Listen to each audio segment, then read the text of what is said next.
আসসালামু আলাইকুম। আমি ডক্টর সাবিনা পারভিন বলছি। আমি associate professor gynae and obstetrics, MZ হাসপাতালের আমি একজন কনসালটেন্ট।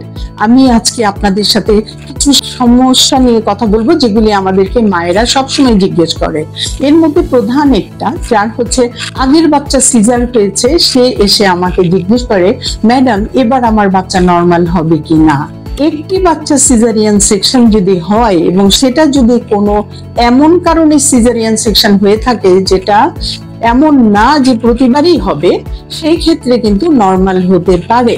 কিছু শর্ত রয়েই যায়, যেমন হচ্ছে কারো যদি দেখা গেল যে সবকিছুই ভালো ছিল, হঠাৎ করে বাচ্চা মায়ের পেটে পায়খানা করে দিল, তখন হয়তো ফিটাল ডিস্ট্রেস, সেই কন্ডিশনের জন্য সিজার করলো, পরবর্তী বাচ্চায় দেখা গেল adequate amount of fluid, average size baby, adequate pelvis, মায়ের কোনো সেফালোপেলভিক ডিসপ্রপোর্শন নাই, সেই ক্ষেত্রে নর্মাল ডেলিভারি হতে পারে। স্পন্টিনিউয়াস লেবার পেনে চলে গেল এবং মায়ের আগের সিজারিয়ান সেকশন এমন একটা হাসপাতালে হয়েছিল যেটা একটা ওয়েল ইকুইপড হসপিটাল এবং একজন সিনিয়র অবস্টেটিশিয়ান তার অপারেশন করেছিল, যার প্রিভিয়াস কোনো ইনফেকশনের হিস্ট্রি ছিল না, তার স্কারটা অনেক স্কার ইন্টিগ্রিটি অনেক ভালো ছিল, তাকে অবশ্যই আমরা নর্মাল ডেলিভারি অ্যালাউ করতে পারি এবং নর্মাল ডেলিভারি হতে পারে।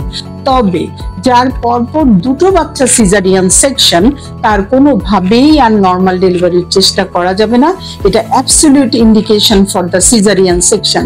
আরেকটা জিনিস হচ্ছে, যদি কারো কিছু অপারেশন, যেমন হচ্ছে কমপ্লিট পেরিনিয়াল টিয়ার অথবা ভিবিএফ, ভেসিকোভেজাইনাল ফিস্চুলা রিপেয়ার করা হয়েছে, সেই অপারেশনের পর সাধারণত আমরা নর্মাল ডেলিভারি করি না। অথবা আগের বাচ্চা সিজারিয়ান সেকশন করতে গিয়ে দেখা গেল তার সেফালোপেলভিক ডিসপ্রপোর্শন ছিল, মানে মায়ের পেলভিসটা অ্যাডিকুয়েট ছিল না, সেই পেশেন্টের কখনোই নর্মাল ডেলিভারি অ্যালাউ করা যাবে না।